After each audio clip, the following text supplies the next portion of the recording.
ಮಾಜಿ ಸಚಿವ ರೇವಣ್ಣಗೆ ಜಾಮೀನು.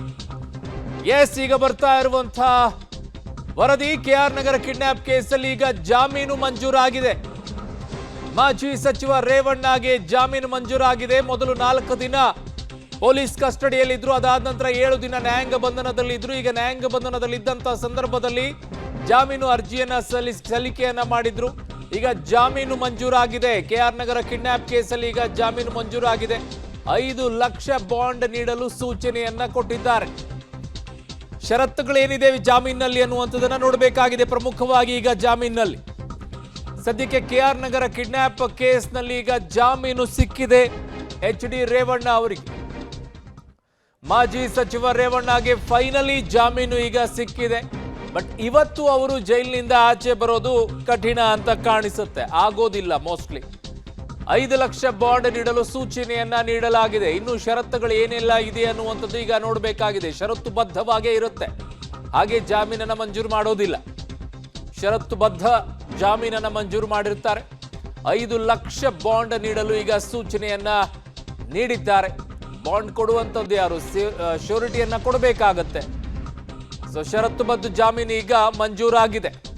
ಫೈನಲಿ ಮಾಜಿ ಸಚಿವ ರೇವಣ್ಣಗೆ ಈಗ ಜಾಮೀನು ಮಂಜೂರಾಗಿದೆ. ಇವತ್ತು ಜಾಮೀನು ಸಿಕ್ಕರೂ ಕೂಡ ರೇವಣ್ಣಗೆ ಬಿಡುಗಡೆಯ ಭಾಗ್ಯ ಇಲ್ಲ.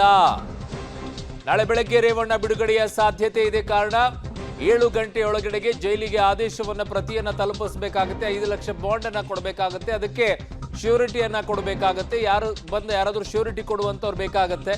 ಅದಕ್ಕೆ ರೆಡಿ ಇರ್ತಾರೆ. ಬಟ್ ಟೈಮ್ ಇಂಪಾರ್ಟೆಂಟ್ ಆಗುತ್ತೆ. ಸೊ ಹಾಗಾಗಿ ಈಗ ಕೊಟ್ಟರೂ ಸಹ ನಾಳೆನೆ ಬಿಡುಗಡೆಯ ಭಾಗ್ಯವಾಗುತ್ತೆ. ಇವತ್ತು ಒಂದು ದಿನ ಅವರು ಜೈಲಿನಲ್ಲೇನೆ ಕಳಿಬೇಕಾಗತ್ತೆ.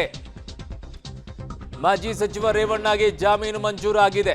ಇವತ್ತು ಜಾಮೀನು ಸಿಕ್ಕರೂ ಕೂಡ ಬಿಡುಗಡೆಯ ಭಾಗ್ಯ ಮಾತ್ರ ಇವತ್ತು ಸಿಗೋದಿಲ್ಲ. ನಾಳೆ ಬೆಳಗ್ಗೆ ರೇವಣ್ಣ ಬಿಡುಗಡೆಯ ಸಾಧ್ಯತೆ ಇದೆ. 7 ಗಂಟೆಯೊಳಗಡೆಗೆ ಜೈಲಿಗೆ ಆದೇಶದ ಪ್ರತಿಯನ್ನ ತಲುಪಿಸಬೇಕಾಗಿರುತ್ತೆ.